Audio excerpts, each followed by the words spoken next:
বাংলাদেশ ফুটবলের নতুন কোচ নিয়ে যখন ক্রিস কোলম্যানকে ঘিরে উত্তেজনা ছিল তুঙ্গে, ঠিক তখনই সামনে আসছে টমাস ঢুলির নাম। প্রশ্ন একটাই, কোলম্যান না এলে বাফুফের শেষ ভরসা কি এই জার্মান আমেরিকান কোচই?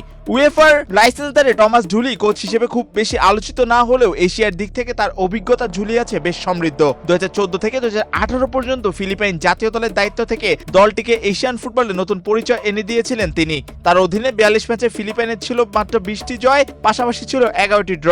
এমনকি 2014 এএফসি চ্যালেঞ্জ কাপে দলকে তুলেছিলেন রানার্স আপের মঞ্চে। শুধু তাই নয়, যুক্তরাষ্ট্র জাতীয় দলে জার্গেন ক্লিন্সম্যানের সহকারী কোচ হিসেবেও কাজ করেছেন দীর্ঘ সময়। বসুন্ধরা ডায়াপেন্ট এখন আরো উন্নত। এই hot air through top sheet দ্রুত শোষণ করে সোনামণিকে দেয় কোমল অনুভূতি। আন্তর্জাতিক ফুটবলের চাপ, ড্রেসিং রুমের ম্যানেজমেন্ট এর অভিজ্ঞতাও রয়েছে তার ঝুলিতে। এশিয়ান ফুটবল সম্পর্কেও তার ধারণা বেশ পরিষ্কার। মালয়েশিয়ার ক্লাব শ্রী পাহাং এবং ভিয়েতনামের বেশ কটি দলের টেকনিক্যাল ডিরেক্টর হিসেবেও কাজ করেছেন তিনি। সম্প্রতি গায়ানা জাতীয় দলের কোচের পদ ছাড়ার পর থেকে বাফুফের সঙ্গে তার যোগাযোগের গুঞ্জনও আরো জোরালো হয়েছে।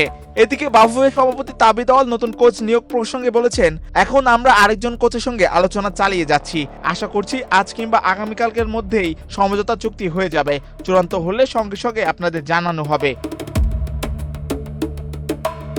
টমাস ঢুলির সবচেয়ে বড় শক্তি ধরা হয় তার আক্রমণাত্মক 3-5-2 ফরমেশন নিয়ে। দ্রুত ট্রানজিশন আর হাই প্রেসিং ফুটবলে বিশ্বাসী এই কোচ তরুণ খেলোয়াড়দের নিয়ে কাজ করতেও স্বাচ্ছন্দ্য বোধ করেন। ফুটবলার হিসেবেও তার ক্যারিয়ার ছিল দারুণ সমৃদ্ধ।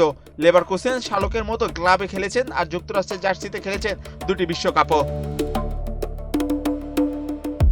এখন দেখার বিষয় বাফুফের শেষ পর্যন্ত কাকে বেছে নেয়। তবে কোলম্যান না এলে যে টমাস ঢুলি যে বাফুফের পছন্দের শীর্ষে রয়েছে সেটা এখন অনেকটাই পরিষ্কার। এম মাহিউজ্জামান, বাংলাদেশ প্রতিদিন।